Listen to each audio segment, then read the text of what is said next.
The answer. Welcome to Monday, another broadcast week, our first full week of our second year on the air. Had our anniversary show last week. That's exciting. To make it 1 year in media is a really big deal. And so thank you for everybody who's been supporting us through this, whether you're a listener. I was about to say just a listener, but there's no such thing as just a listener. And we hope that you are enjoying what we're doing, being inspired by it, getting involved, but also those who have brought us here, our sponsors, certainly our guests, all of our citizen journalists and our interns, and everybody praying for us, and everybody who's been involved in any way here, all of the staff at Salem. We're so thankful to be here, starting our second year, and in a way, this is a new dawn in America. Whether or not you like the results of the elections, we now have a new president or an old president back for his second term.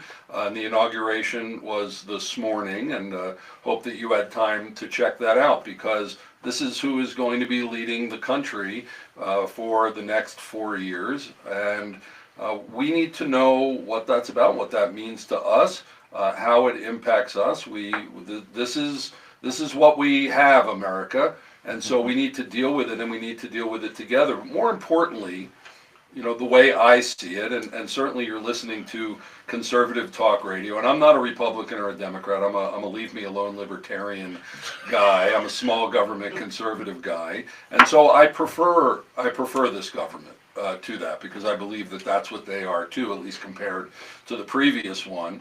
But regardless, what goes on in Washington, we can't do much about. I mean, we send our representatives off there, and maybe we'll talk to them. And Congressman Jeff Crank is a friend of mine, so I get to be in touch with him. I get to be in touch with a lot of people. It's great. It's great to have a radio show, and it's great to know a lot of people. But in the end, really, it's what we do back here in our town, in Colorado Springs, in El Paso County, in Pikes Peak, that is going to have 99% of the impact on your life. What's going on with our streets, with our schools, with our businesses, with our politics here. And so while there are many that are looking to clean up the swamp, as they call it in Washington, D.C., we need to do the same here. We're a pretty big city, we're growing, and things are not as good as they could be. I think we're a great city with great people and a lot of potential and a lot of great things going on. I love covering this town. But yet every area has its issues, and that's where the media comes in order to reveal those things and to call everybody into account and to encourage everyone to do better. So I'm taking this as an opportunity of this new government that we have in order to see how can we be more effective as media. Certainly there's been a lot of censorship, there's been a lot of pressure on conservative news outlets. Those things are going to be alleviated, and if you felt in some way oppressed in any way to not speak, or the way that your business or anything, it's time. It's always time. But let's take this time to rise up and do better and do here in the community, regardless of who is in power in Washington, D.C. Well, this is Business and Culture Monday, as always, and we have as our guest and co-host for the hour, Joe Aldaz, President and CEO of the Colorado Springs Hispanic Chamber of Commerce, and we're going to be talking about the Hispanic Chamber and issues within the Hispanic business community over the course of this hour. Joe Aldaz, thanks so much for being on the Peak. Well, thank you for having me today. I appreciate it. It's great to have you here. And also, not only is today Inauguration Day, but it's also Martin Luther King Day. So all of these things coming together, and certainly, with everything that's been going on, it's been so much about race in our country. Everybody hired on race, compared on race, the first this and the second that, or whatever. And Martin Luther King tried to teach us over 50 years ago, 60 years ago, to skip that. It's about the content of people's character. It's that we live in a country where you can work your way to anything, and look at what we have here in our city. We have a black mayor who's not only black, but he's African black, and he's only been in the country about 10 years, and he's a mayor of a pretty major city in America. That is a wonderful place. I, as a Jewish American, love that. Joe, as a Hispanic American, we all love this opportunity. So I would say, as we move forward into this new time, new dawn, whatever you want to call it, in our country, let's take advantage of what's going on. Let's stop complaining, and let's get out there and do our best and try to do well for our families, for our communities, for our city, for our state, because we are the government, we the people. And I'm happy for the opportunity that we're given here. Hi, I'm Goldman the Watchman. You're listening to the Peak News, and we'll be right back with Joe Aldaz of the Hispanic Chamber. Cool. Are we done? I am. That's how I set the tone of the show. I never know exactly what I'm going to say. You gotta come out here, say thanks for having me, and that's it. Yeah. No, now you're on. So I have some promos that I skipped. I'm going to start because we only have 2. One thing is, just speak a little closer so we Oh you yeah. can adjust this. Well, all. bring it as close as you need to. Bring it to you. Yeah, wherever you're comfortable. So Yeah. you're a couple inches like that. But it does. Are we streaming? Yep, for sure. Okay, great. It has a very close pickup pattern of just Okay. a couple inches, so that's where you're going to get the best audio. Okay. Okay.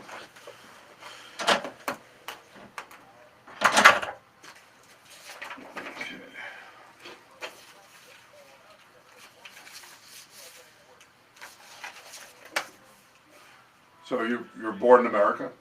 Mhm. Okay. Where's your family from? Where's your? I am origins? was born and raised in a little town in northeastern New Mexico, Raton, New Mexico, Okay. just down the road. Cool. And your family's been in the country Oh, a long time? centuries. Century. Okay. Yeah. Cool. My family's just been here since about 1900. Yeah, we can trace it back to the conquistadores when Oh, they really? came into the New Mexico territory. Okay. Cool. So we came. So pre we came United States. Yeah, we Pre-America. migrated through Spain. There's actually a village in the Basque region of Spain called Aldaz.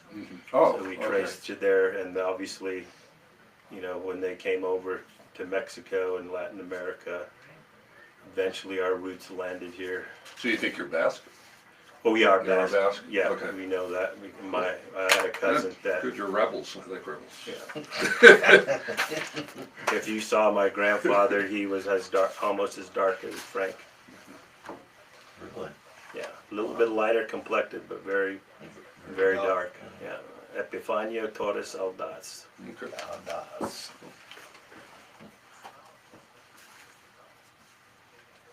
Okay.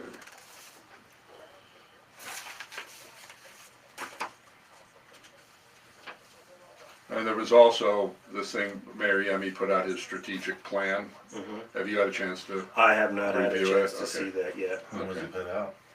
Just came out like a day or 2 Yeah, ago. I probably haven't So I have here all the different points on it. We'll look for policies. We'll see if he actually has any policies.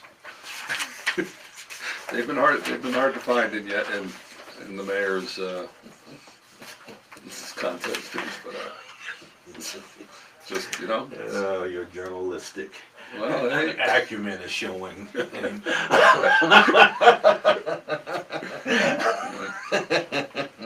by the way, we're never at break. We're always on Facebook, so it's another thing too. We're never down during the hour here, so sometimes people get a little behind the scenes look at what we do here. It's good because we're citizen journalists, Mhm. so we're trying to get other people in. So if they can see what we do here, we draw more people in. But in the end, it's more looking like we're going to get. Were you a youth. journalist before? I have a degree in broadcasting and film. Oh, did- Yeah, but it was more from the video but I've always been a storyteller.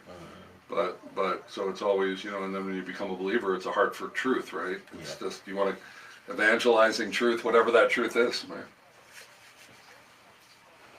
Okay, we're back on.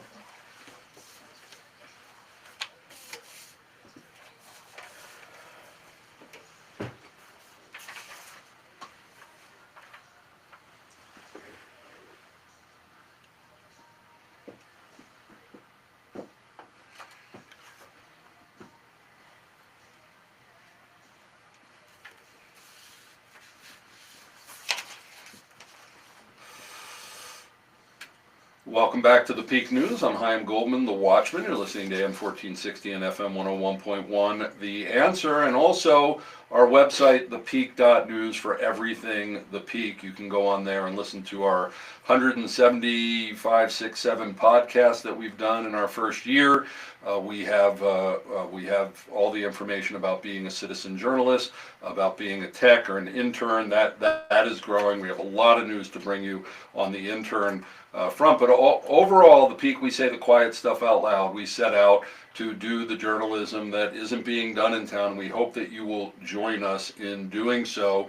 And we are having an event called Taste of the Peak that's going to be at the Pinery on the 30th of January, Thursday the 30th of January, because as part of this citizen journalism project, we started a nonprofit called the Peak News Educational Foundation, and it's to raise up a generation of integral journalists, of ethical journalists. And yes, that is such a thing. We are supposed to be ethical in journalism, and hopefully there's a renaissance now going on, and we want to be at the forefront of that. So we started this nonprofit foundation, and we're having an event for a benefit of the foundation. We'll have great speakers. It's going to be a lot of fun. Please check it out at thepeak.news/events. It's definitely going to sell out, so get your ticket now. Inexpensive ticket. And this is a way that we come from behind the mic, get out into the community and mix, because really we need everybody talking to each other. We can't be in these bubbles anymore. We have to cross-pollinate. We got to talk with each other and work out creative solutions for the betterment of our community. So please join us at that event. And I want to do a shout out to our platinum sponsor, Springs Dentist, and Dr. Craig Summer, Holistic Dentistry in Colorado Springs, as well as all of our other sponsors. But Springs Dentist, they're our family dentist, and check them out, especially if you're into natural health. Springs Dentists. So we have as our guest and co-host for the hour today is Joe Aldaz, President and CEO of Colorado Springs Hispanic Chamber of Commerce. And this is our headline segment, so we're going to get into that. And first, Joe, again, thanks so much for being on the Peak. Well, thank you for having me. This is a great opportunity to kind of share our story. All right, and you've been sitting here listening to me talk. Now I told you we'd get to a point where you get to talk.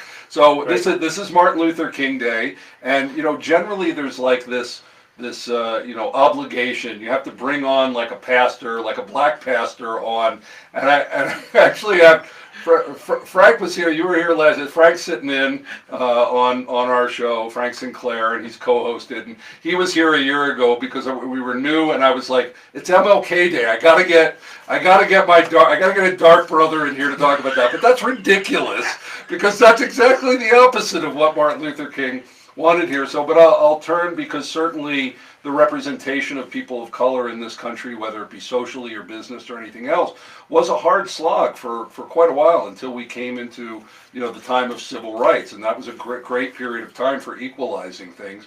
What does Martin Luther King mean to you? What does it represent to you, and do you think the Hispanic community in general here in America?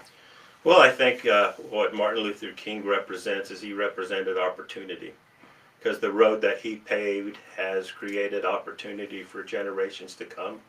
And I would compare him also to Hispanic individual, Cesar Chavez. Both of them, I think, paved the way because of their workers, yeah. because of their nonviolent, peaceful way of demonstrating. And it wasn't about so much the politics. It's about those races having a place here in America, and they created those opportunities that we now have benefited from. These are a growing sector of our market, our Latinos and Black Americans. Do you feel, as someone who's, and we were talking, you'll give your background later on in an interview, but your family's been here, before the United States of America was the United States of America. How do you feel about America? Do you feel that it's a place where we're colorblind, or is there still an amount of racism that enters into the decision making here? Well, I want to believe that it's not about race, but depending on the different portions of our country, it can be about race. And I think we are continuing to evolve as a country where it's about meritocracy and people having a place in the business sector, the government sector, based on their qualifications for positions. And how about here in the Colorado Springs, El Paso County area, Colorado? I know is it something like 30% of the people in the state or have Hispanic background? Does it get felt here? Do people within the chamber ever talk about discrimination in that way? It's beginning to be felt, as we mentioned before we came back on live here. We've had the first black immigrant mayor in our city, which is, I think, is a huge step. And not a lot may know is I brokered having Latino small business owners over the past 2 years to be part of the Colorado Springs Chamber and EDC Board of Directors. And one of those individuals that I recommended, a small business owner of Minuteman Press, elevated himself to probably be the first Latino board chair of the Colorado Springs Chamber in its history. So I see that slow progress. One thing that our chamber advocates for, if you go and look at our board of directors, we reflect the diversity of our community. We have Latina business owners. We have military veterans. We have a black American. So we cover what our community looks like. And through our Adelante Leadership Institute, we are advocating for emerging Latino and Latina leaders to become civically engaged with the leadership skills to start to begin to have seats at the table for the nonprofit boards and commissions in our community to further start to look more like our community, because we are a growing population here, the fastest growing demographic in Colorado Springs, and one of the fastest growing business markets in Colorado Springs. Okay. Well, today was a presidential inauguration. We now have a President Trump, and also just the legislators in Colorado just started meeting about a week or so ago. How are you seeing this election from a business standpoint? I know that the chamber is not a political organization, right. but from a business standpoint, what are you seeing? What are you looking forward to or being cautious about with the new administration that we have as far as business goes? Well, I think as a chamber, we're seeing it with opportunity and optimism. I see that it's going to be easier for entrepreneurs to now start small businesses in the United States, looking at deregulating a lot of those barriers to starting small business, because that takes an investment from a startup or an entrepreneur to have that investment to be regulated. And now with policies probably changing to deregulate, to allow more opportunity to build business, I think that's a plus that we can see from our perspective of our niche of that small business owner. Is there anything that you'd like to see the legislature do specifically during these 4 months here to help businesses? Well, I think make it easier for those micro and small businesses to start here in Colorado. If there's ways to develop policy or remove policy that have been barriers to starting business, I see that as a plus. Because as we know, we always see big Fortune 500, big corporations as driving our economy. Yes, they provide jobs to a lot of our citizens, but it's the small business sector that drives the economy, not only in Colorado, but the United States. What are there specific kind of businesses that Hispanics get into more than the general population?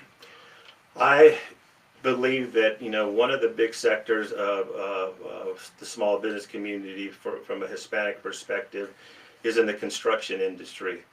Very qualified, what we'd call subcontractors in that sector. The drywallers, cement, landscapers, all of those subcontractors are part of those bigger contractors filling that economic sector here in Colorado. So construction's real big. Yes. Okay. Hi, I'm Goldman the Watchman. We're spending the hour with Joe Aldaz, President and CEO of the Colorado Springs Hispanic Chamber of Commerce. When we come back, Joe is going to talk about why Latinos drive economic growth. You're listening to The Peak, and we'll be right back. Cool. Good sector. Good segment. What? That's a good sector. Good segment, right? Yeah. Okay. Thanks. We getting in flow? Is it comfortable? Mm-hmm. Good. Okay. So again, I'll introduce you. You'll have about 4 minutes. I'll end up giving you 3, 2, and 1. So what if and I then finish 30 seconds. in less than 4 minutes? I'll have to jump in and ask a follow-up. Okay. But I'll be try glad.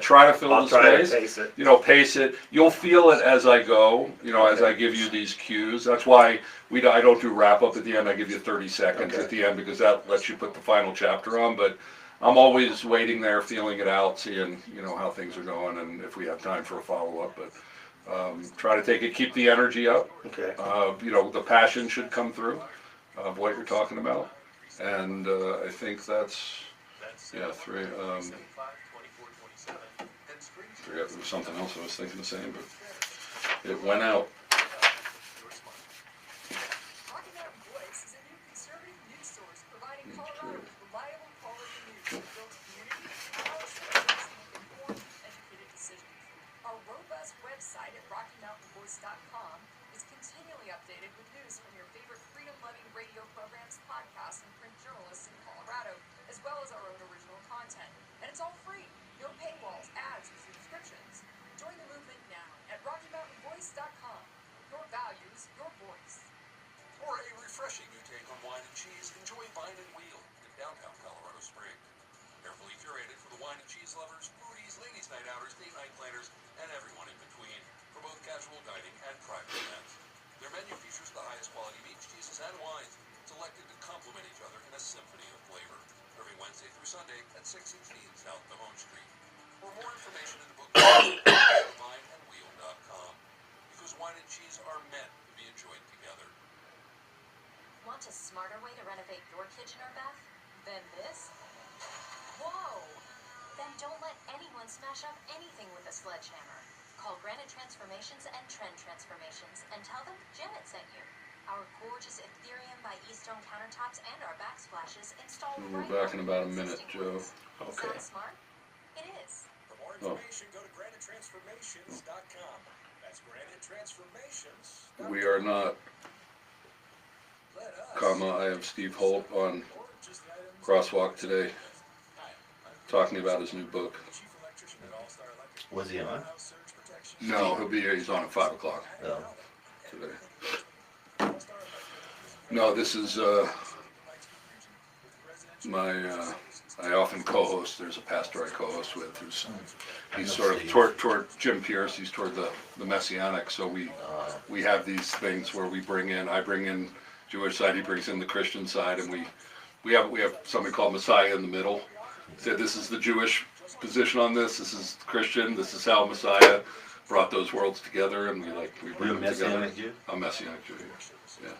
I should bring Dr. Doug Hamp on. He was on I my know. show. I know Doug. You know Doug? I know Doug. It's not a very big community. Yeah, I caused a little controversy on the show. Okay, we're back, Joe.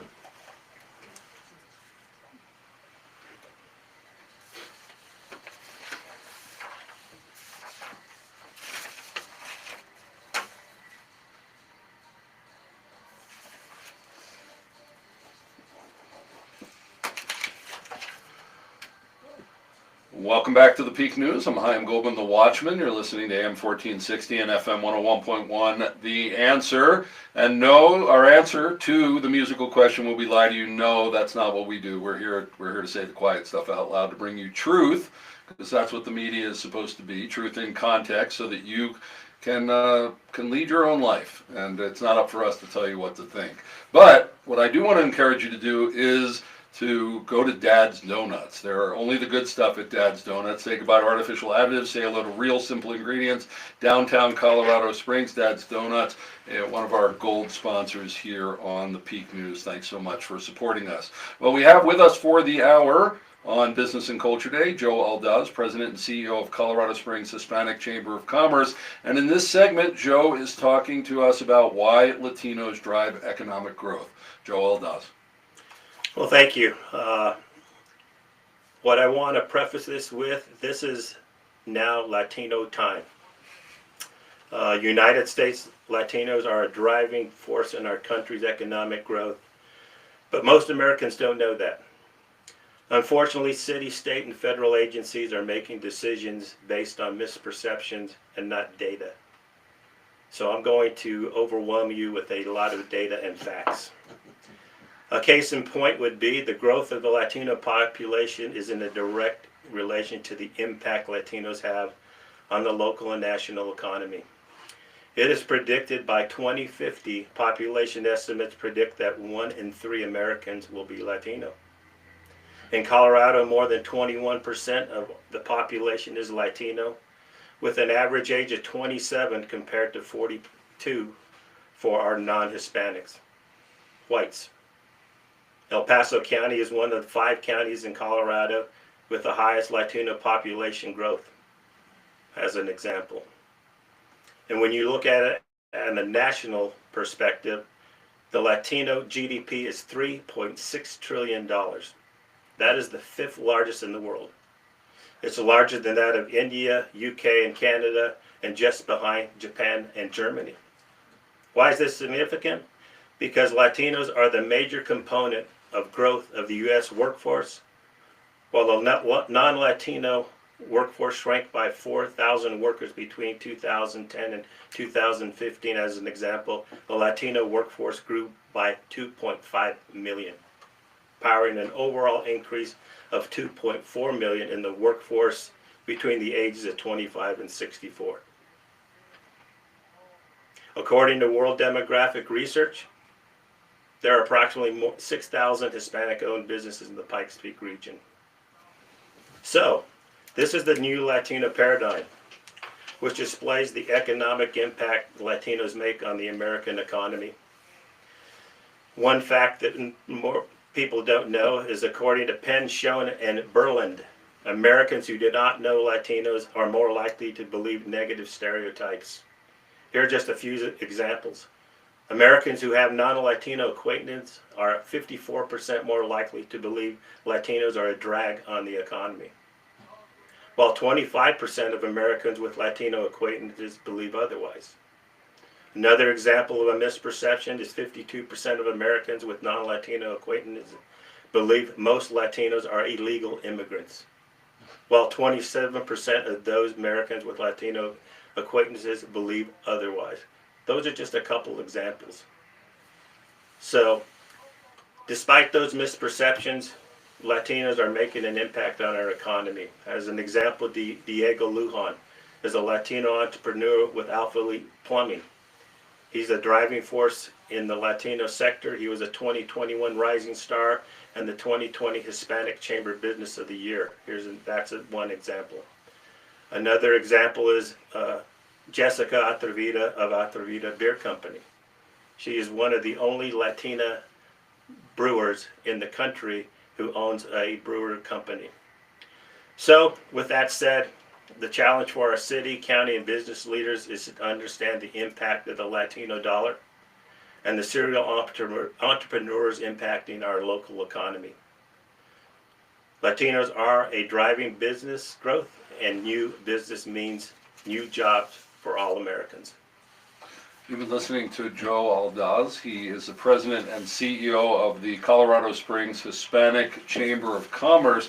When we come back with Joe, well, we're going to be talking about how he got into this position and more about the importance of Hispanics on our economy, local, state, and federal. You're listening to The Peak, and we'll be right back after the short news break. Good. That was good. Well timed. Excellent. Awesome. So this is only a two minute. Okay. I want to ask, and we are still on Facebook Live, but we have this final segment at the end. Is there a non-political way, because I can't see having you on and not talking about the border, illegals, the wall's going to be going up, what this means? Is there a non-political way? Because if I don't ask that question, I just feel like I'm not. Ask it, and I'll try to give the. But what's a way to ask the question that you think where you can comment? I understand that you have to represent who you are. We all have to stay in our lanes at times. But how can I ask it in a way that you would view it as non-political? That it's. I guess you could ask the question: will the change in administration affect border policy in the United States, and how that can impact business? Okay. There we go. Okay. I mean, I don't even have to ask about the car. I can just say it is going to shift. It is. What does this mean for Hispanics overall? I mean, to me, I know my wife's from Miami, And so tons of Cubans. They hate the illegals, coming in because they came in on the bottom of a boat, they risked their lives to come and then they went through the legal route. So are you able to sort of differentiate between that with the illegal, because you said there's misnomer, like that to me even interesting. I don't need you to get into Trump, just it's going to shift. What might this mean to the business community and you differentiating between the illegal and legal ones? Is that something you're comfortable to do? Is that non-political? Is that more social? Well, I think we're just hoping that immigrants trying to come into our country are coming through the legal pathways, through ports of entry, and Okay. that. I think that's the big. All right, we'll figure it out at the Yeah. next break. We're coming back in. Yeah.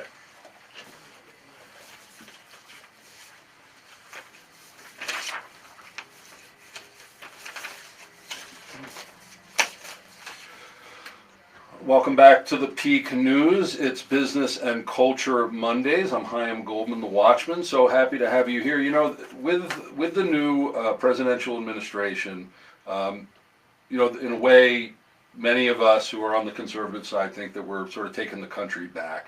But what's really, really important is that we take the media back, because the media has failed us for decades and decades and decades. We can't have a democracy, if we don't have good information. And so we're seeking to do that here in our region through the Peak News, and very specifically by raising up a new generation of ethical journalists, especially youth. And so we started a nonprofit organization, the Peak News Educational Foundation, in order to do that. We're making a lot of headway, looking like we're going to be in the public schools here teaching this, and we already have internships and a lot of interns around here.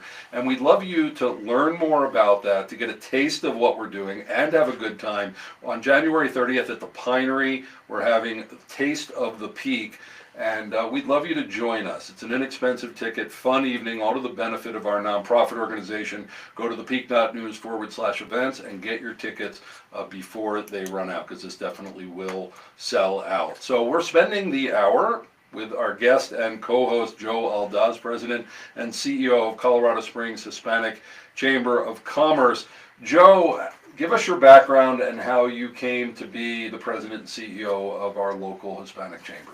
Sure. Well, my background, we've been in the community since 1999. I graduated from the Air Force Academy in 1983 and spent 21 years in the military. And my last assignment here was in Colorado Springs in 1999 at the Air Force Academy Prep School. I had the fortunate opportunity to be the director of athletics there and coach women's basketball. And then retired in 2004 and kind of migrated to that nonprofit sector business in Colorado Springs. And I fell into this role in 2018 as they reestablished the chamber in 2016. It had closed its doors in 2009.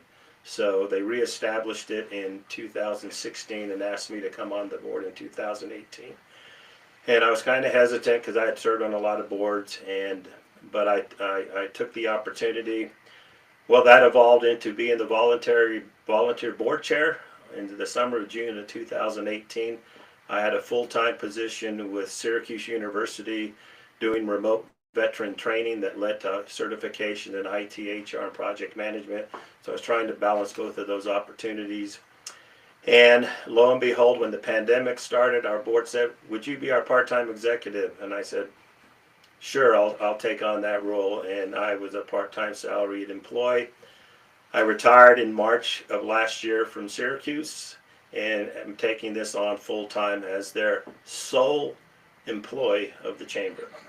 And your background is were from Spain and here before the formation of the United States. Right, that's where our heritage is from, and most of them landed in New Mexico before it was a state. And I grew up in a small town just down the road from here, Raton, New Mexico. Okay, and you're Basque. Yes, we have traced our heritage back to the Basque region of Spain. There's actually a small village named Aldaz, and we kind of morphed the last name in the Basque language. It was spelled Aldatz, and it changed as we came across to Aldaz, Aldaz. And if people don't know that, it's about in this region between France and Spain that's always sort of argued over or fought over, but the Basque tend to be rebels because Right. they've been between cultures for such a long time. So I love that. I'm a rebel too. So I love being around people.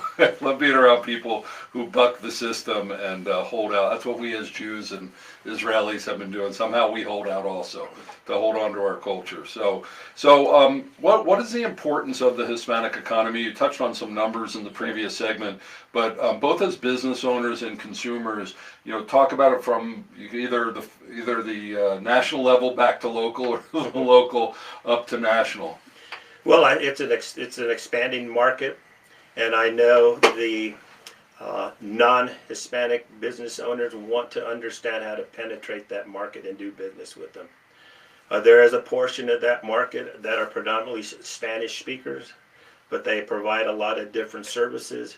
So what we try to do with the Hispanic Chamber is we're trying to educate all of our businesses how to do business from a Spanish-speaking perspective with the American market and the American market with the Spanish-speaking sector. And I see two distinct Latin markets. There's that immigrant business market. They've been here 5, 10, 15 years, predominantly Spanish speakers. They have small businesses. They're trying to learn how to grow those businesses, become business compliant with how America does business.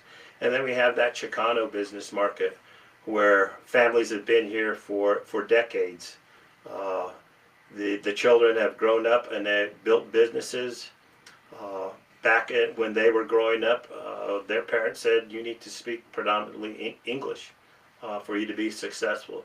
And they really understand how to grow business in the United States because they've grown up in the United States and understand that how you build business here and become compliant in order for you to grow. And so how is this, you gave us the numbers before, but just repeat a little bit about local numbers, 6,000 businesses, but on a national scale. On a national scale, I don't have the exact numbers, but it continues to grow, especially in those communities that have a high population of Latinos. Specifically, if you're looking in Florida, in Miami, in those areas, San Antonio, San Diego, where there's a large population of Hispanic, you can see the population growth, and obviously as the population grows, we as Latinos are very entrepreneurial. So they're wanting to grow business because they come here for opportunity, and part of that opportunity is building business. So since we have a Hispanic chamber, are there special concerns, special issues or needs that the Hispanic community has that's somewhat different from the general population of business owners, such as his language? Is that an advantage, disadvantage? Well, I think language can be a disadvantage for some if they're not totally fluent in English, if they're a Spanish-speaking business owner. Being able to build your business and going to get business resources as far as documentation, that would be in Spanish, so you can understand what you need to do to build your business. So that could be a barrier, but at the same time, from looking at it from a non-Hispanic business owner, a lot of them are wanting to become fluent in Spanish. A lot of our business owners say, I'm learning Spanish because I know that is a growing market here, and it will benefit me if I know how to communicate with Spanish-speaking business owners to try to do business to business between those different types of sectors of business in our community.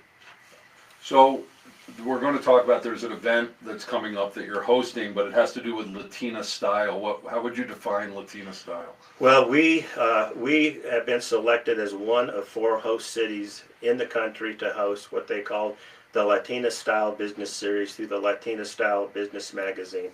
It's been an event that's been going on for 25 years. They've hosted it at, I believe, 50 different cities. And we've been selected to do this national one-day event. It's a one-day conference that is empowering Latina entrepreneurs. The format of the conference is several different panel discussions on how to build business and and the different resources that are available for Latina business owners to either start or grow their business in our community. And so again, how would you define Latina style? How is that?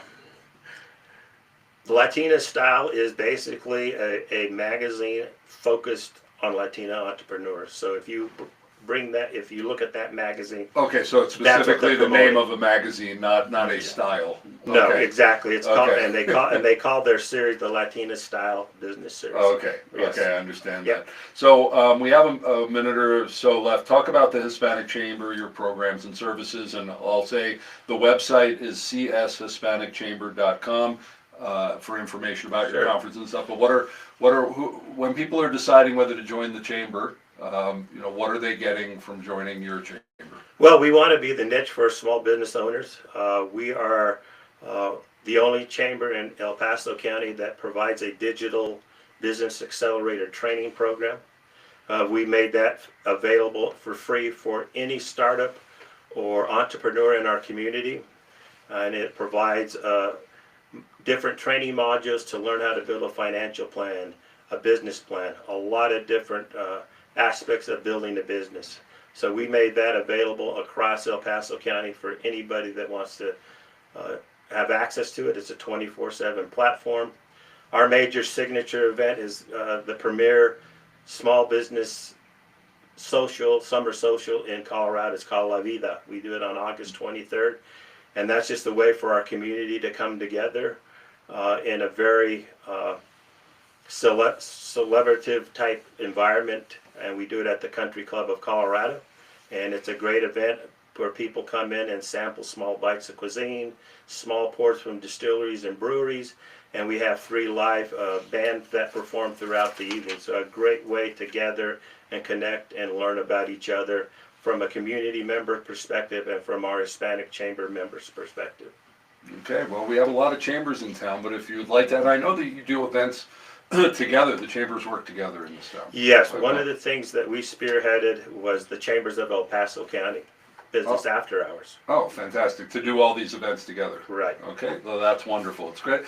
It's good to see cooperation, and obviously coming from business first, because that's really important. When we come back, we're going to be speaking with Joe Aldaz, President and CEO of Colorado Springs Hispanic Chamber of Commerce, regarding how the border policies in our country may end up affecting business. I'm Chaim Goldman, the Watchman, and we'll be right back with the Peak. Okay. So I left that generic, just to preview it. So where do you want to go with that? We'll have, let me see what my timing is, because I got to throw to a pre-recorded segment partway through. Let me see.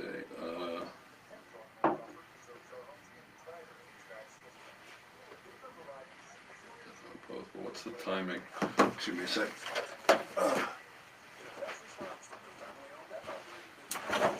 So we have it, he goes, Jim is both. Yeah, he is really wanting it.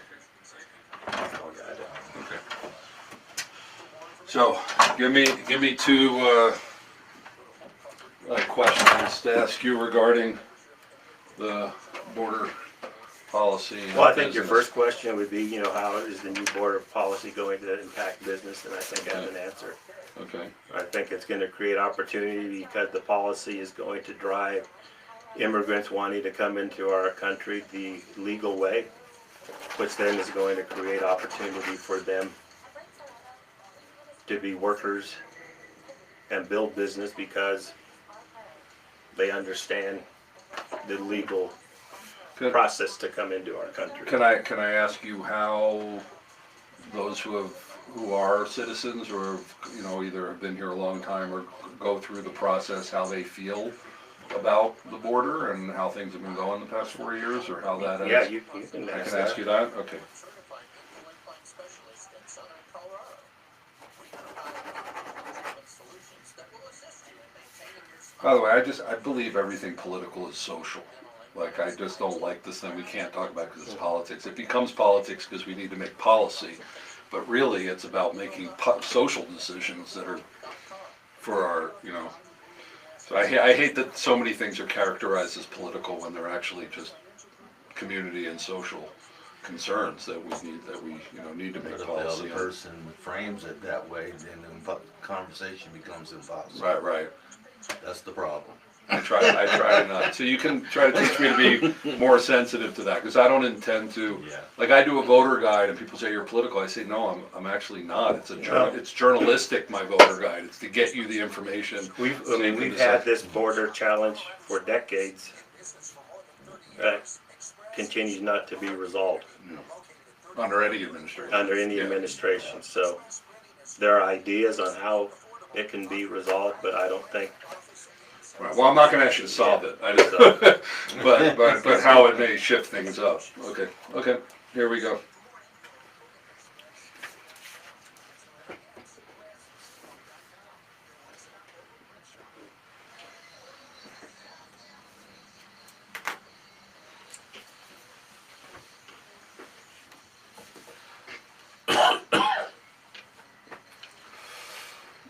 Welcome back to the Peak News. I'm Chaim Goldman, the Watchman. You're listening to AM 1460 and FM 101.1. The Answer, and this is our final segment with Joe Aldaz, President and CEO of Colorado Springs Hispanic Chamber of Commerce. And I said, Joe, I can't do a program, especially Inauguration Day, not talk about the border, because even though there are people that are, have come through the border from every corner, of the corner of the globe. That's not a thing. Every part of the globe, it is seen as a Hispanic thing. It is seen as a Latin American thing because it is our border with Mexico. Certainly the policy is going to change radically as of today. How do you see that, and by meaning that the border should be very much tightened up and not have the illegal immigration, how do you see that impacting business in our region? I mean, I really don't see it impacting immediately our businesses here. We still have upwards of 15 million or more immigrants here that are working in various jobs, whether they're Latino or immigrants from other countries. But I see it as an opportunity. I see it as an opportunity with optimism, because now as the policy changes, we are going to get more immigrants that understand if they come in legally through the right way, that's going to create more opportunity for them. And they're not going to be seen as those that are illegal. They have come in the right way, and they will understand that there's a process to go through to become citizens. So I think I'm optimistic that hopefully that creates that pipeline of those that are seeking opportunity here to understand, here's how we want you to come in, because a lot of it has to deal with coming in safely as well, versus coming through different points of this country. And we've seen in the media how that's been playing out here over the last several years. My wife's from Miami, and I lived there for years, and certainly that's heavily Cuban, Venezuelan in that area, and I know how they look at the illegal immigrants. How does the Hispanic community here look at the illegal immigration? Well, that hasn't really been a topic of discussion, so I think there's a variety of different opinions. Some that have come in and it's taken them years to become citizens may see it a lot differently than those that have just recently come here and are looking for are going through that process of becoming an American citizen.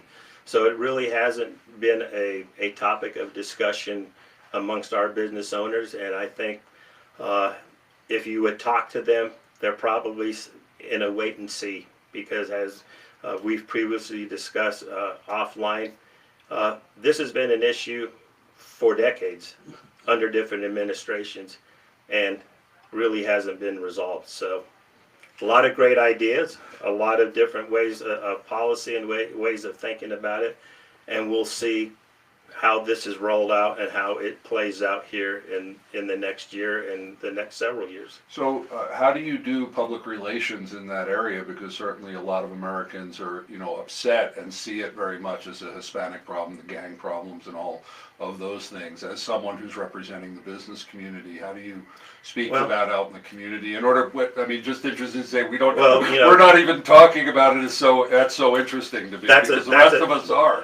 What you just said, that it's an American gang problem, that's a stereotype. Right. For sure. Predominantly the citizens that are here legally are not affiliated with gangs, or may be here illegally, aren't affiliated with gangs. And that's what the media drives. They drive a certain element of a culture and stereotype it to the entire culture, which is doing a disservice. And unfortunately, the media likes to take sides and likes to, if it bleeds, it reads type philosophy. Okay. Thank you. You've been listening to Joe Aldaz, President and CEO of the Colorado Springs Hispanic Chamber of Commerce. Website is cshispanicchamber.com. Joe, thanks so much for being on the Peak. Well, thank you for having me. We appreciated the opportunity. And now Jim Miller, Just a Guy, and the Peak Ranch. Jim has given his rant both on the inauguration and MLK Day. I gotta run, I gotta be there at 4:15, doing a podcast, Okay. actually. Yeah. All right, but I appreciate Frank for supporting me. I really do. Absolutely. Okay. And I'll bring those documents tomorrow. So we're around 10 o'clock. Yeah. I have a Zoom at 9:30, but I should be there at the exponential by 10. It's over at 9:30. Okay. And that's all. Yeah, I'll be around for a minute anyway, in Okay. case you run behind. All right, appreciate it. You're welcome to stay, and if you have time to talk a Yeah, I little gotta bit, go, but if not, the broadcast is Yeah, I it's over. gotta I just get have going. to. I just have to do a quick close. All right, well, I appreciate the opportunity. Thanks so much. I really And do. if you're available on the 30th, we'd love you to have come to our event that we're Okay, doing. yeah, I did see the information. Yeah, Look at my I'll calendar. send you a VIP code. Okay. You can come as our guest. Sure thing. And, Send me that. Yeah, thank you. Thanks No. so much. You can finish your coffee. I'll have Zach walk you out. Okay, sure thing. Okay. Well, Thank you, hopefully, Joe. I did okay. Oh, you did. And let's talk about if you have recommendations. Zach is the primary person booking the show for us, so we're always looking. Good things hearing about all that. He said it is the golden era for America. Let's hope that's right. Let's hope that is the golden era. I'd like to take it one step further and make it the platinum era of America. We had the golden era. That was the industrial revolution. Right? I hope it's great. I hope it's good. I hope it's better. Nothing can be worse than what we had with Joe Yatrico Biden and cackling million communist terrorist nonsense. That people basically destroyed our country, made it overtly expensive, terrible, saw inflation, and just didn't want us to have any of our freedom. Another good thing coming from Trump's inauguration, he did say he's going to try to pardon everybody that got falsely accused and prosecuted from January 6th. Don't forget that wasn't that long ago. If he's going to do that so people can exercise and stretch their margin and their freedom without releases that are paid for by the people, I'm all for it. Most of them people didn't do nothing wrong. Let's do it to it and make it happen. Martin Luther King Day and President Trump's inauguration day. It's a big day, January 20th. Here it is. Hope freedom rings. Remember, if you want it better, be better. I'm Jim Miller. I'm Just a Guy. This is the Peak Rants on AM 1460 and FM 101.1. The Answer.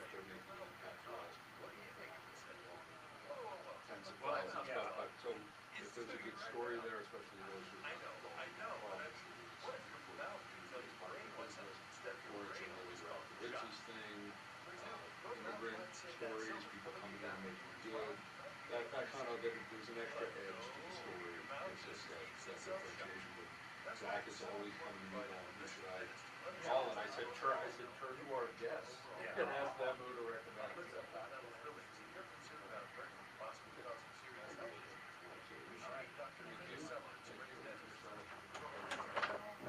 Back to your walk around. Thanks a lot, Joe.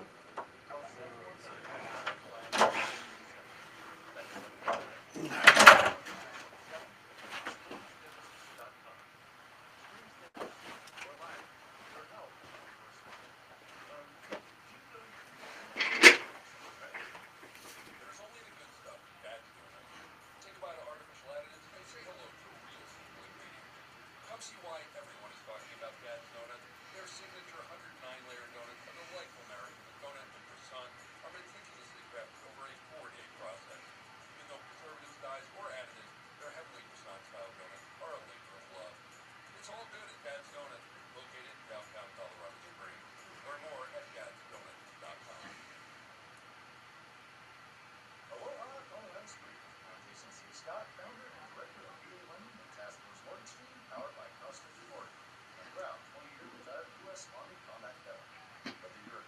I try, comma, but Joe handed it back to me a little late.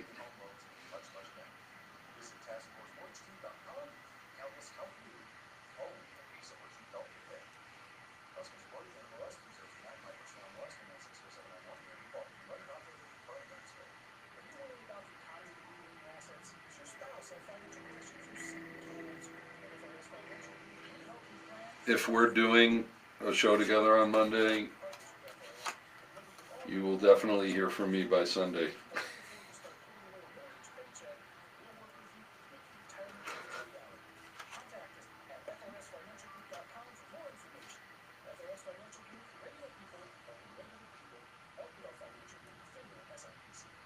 Tired of that never-ending to-do list? I believe we'll be on next week.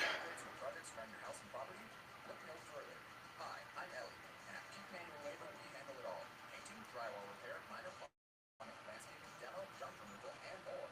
Fast, reliable, and affordable, no job is too small. For more info, request a free estimate at peakmanuallabor.com now and let us do the work for you. 5 seconds.